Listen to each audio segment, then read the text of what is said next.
বন্ধুরা বাজার করে চলে এলাম। তো চলো আজকে কী কী বাজার করেছি সেটাই তোমাদের সাথে শেয়ার করব। তো ফার্স্টে দেখাই পালং শাক।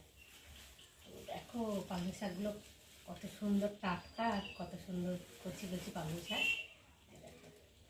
এই প্রথম পালং শাক নিয়ে আসলাম শীতে। তোমরা কারা কারা পালং শাক খেতে ভালোবাসো অবশ্যই জানিও। তো দেখো পালং শাক পুরো একদম টাটকা তুলে আনা পালং শাক। আর এতে রয়েছে মাছ,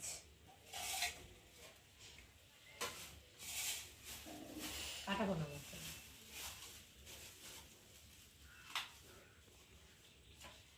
দেখতে পাচ্ছ এই মাছ,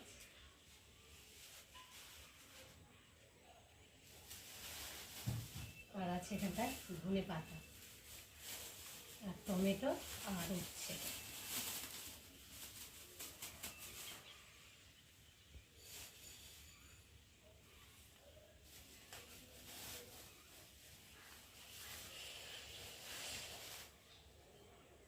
আর এনেছি ফুলকপি, প্রথমবারও ফুলকপি এনেছি, প্রথমবারই পালং শাক। এখন আগে খাওয়া হয়নি, এই আজকেই আনলাম, প্রথমবার খাবো। এই দেখো দুটো ফুলকপি। তো ফুলকপি মাছের ঝোল দিয়ে খেতে তো ভীষণ ভালো লাগে। তো তোমরা কারা কারা মাছের ঝোল দিয়ে খেতে ভালোবাসো, না নিরামিষ খেতে ভালোবাসো, না চিংড়ি মাছ দিয়ে খেতে ভালোবাসো, আমাকে কিন্তু অবশ্যই জানিও। আমি তো আজকে রান্না করবো, কী দিয়ে রান্না করবো এখন ঠিক নেই। তাই দেখো ফুলকপি আছে আর তার সাথে রয়েছে চিংড়ি মাছ। এর মধ্যেই চিংড়ি মাছটা ধুয়ে নিয়ে একসাথে।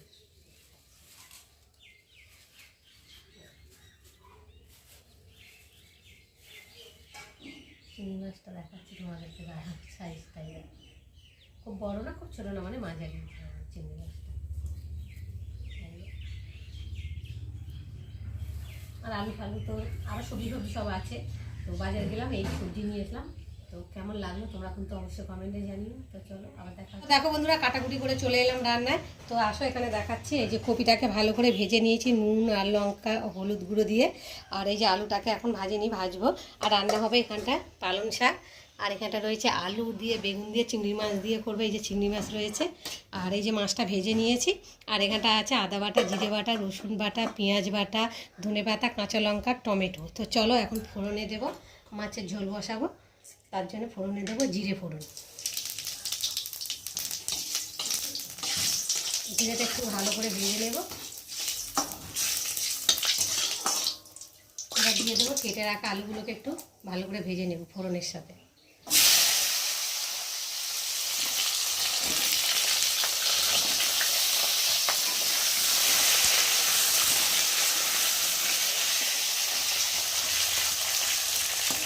বন্ধুরা আলুটা লাল লাল করে একটু ভেজে নিয়েছি। আর এখন আমি মশলা দিয়ে দেবো, রসুন বাটা, জিরে বাটা, আদা বাটা, কটা কাঁচা লঙ্কা, পেঁয়াজ বাটা, একটা টমেটো কুচি, টমেটো, নুন, হলুদ গুঁড়ো আর অল্প করে লঙ্কা দিয়ে মশলাটা ভালোভাবে কষিয়ে নেব।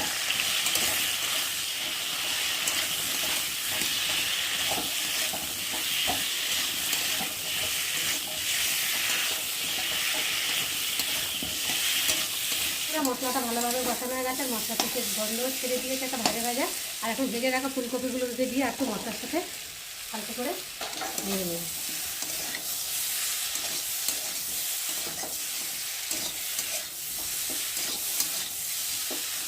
আমরা ফুলকপিটা একটু ভালোভাবে মশলার সাথে কষিয়ে নিয়েছি। আর এখন আমি জল দিয়ে দেবো,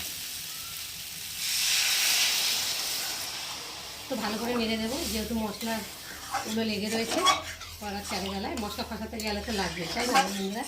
তো যাই হোক এখন জল দিয়ে দিলাম, দিয়ে আর এখন ঢাকা দিয়ে ফুটতে দেবো। 2 মিনিট পরে আবার ঢাকাটা খুলে দেখি। তো দেখো ঝোলটা ফুটেও গেছে আর আলুগুলো প্রায় সেদ্ধ হয়ে গেছে। দেখি হ্যাঁ, ফুলকপিটা সেদ্ধ হয়ে যাবে, যেহেতু ভেজে বসিয়েছি কপিটা, গলে গেছে। আর এখন ভেজে রাখা মাছগুলোকে দিয়ে আর একটু ঝোলের মধ্যে ভালো করে ফুটিয়ে নেব।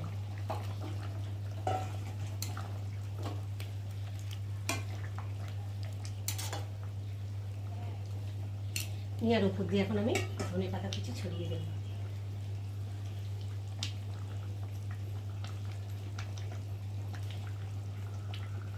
দিয়ে একটু ঢাকা দিয়ে ফুটিয়ে নেব। বন্ধুরা, আমার মাছের ঝোলের রেসিপি তৈরি হয়ে গেছে। তো আলু দিয়ে ফুলকপি দিয়ে রুই মাছের ঝোলের রেসিপি কেমন লাগলো তোমরা কিন্তু অবশ্যই কমেন্ট করবে। আর ভালো লাগলে লাইক কমেন্ট শেয়ার করো। আর আমার চ্যানেলে যদি নতুন হয়ে থাকো চ্যানেলটাকে সাবস্ক্রাইব করো।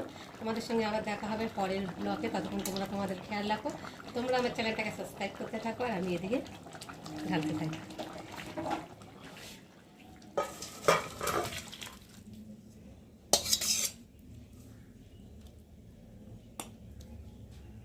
বন্ধুরা, রান্না করে চান টান করে ঠাকুর পুজো দিয়ে আর খেতে চলে এসেছি। তো চলো, আজকে রান্না হয়েছে। তো দেখো, ভাত বেড়ে রেডি করে নিয়েছি। আর এই যে মাছের ঝোলের রেসিপি তোমাদের সাথে শেয়ার করেছি, কেমন হয়েছে তোমরা কিন্তু অবশ্যই কমেন্টে জানিও। আর এখানটা রয়েছে পালং শাক, আলু, চিংড়ি মাছ, বেগুন টেগুন দিয়ে চচ্চড়ি। আর এই যে লেবু কেটে নিয়েছি। তো চলো এখন খেয়ে দেখি কেমন হয়েছে। পালং শাক তো খুব ভালো লাগে, টেস্টি টেস্টি খাবার পালং শাক।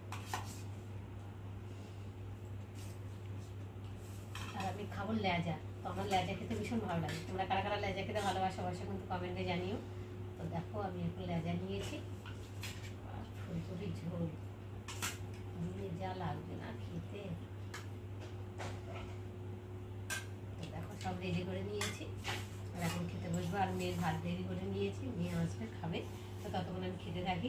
চলো এখন চচ্চড়িটা দিয়ে খেয়ে দেখি, পালং শাক দিয়ে কেমন হয়েছে চচ্চড়িটা।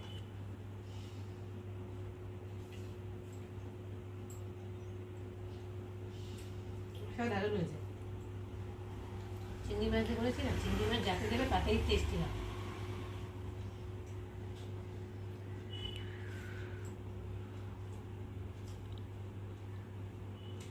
আর ঝোল, মাছের ঝোল খেয়ে দেখি, তারপর তোমাদের সাথে শেয়ার করবো।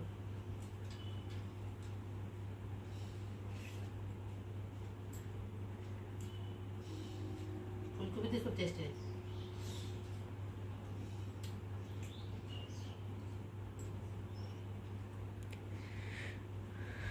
এই যে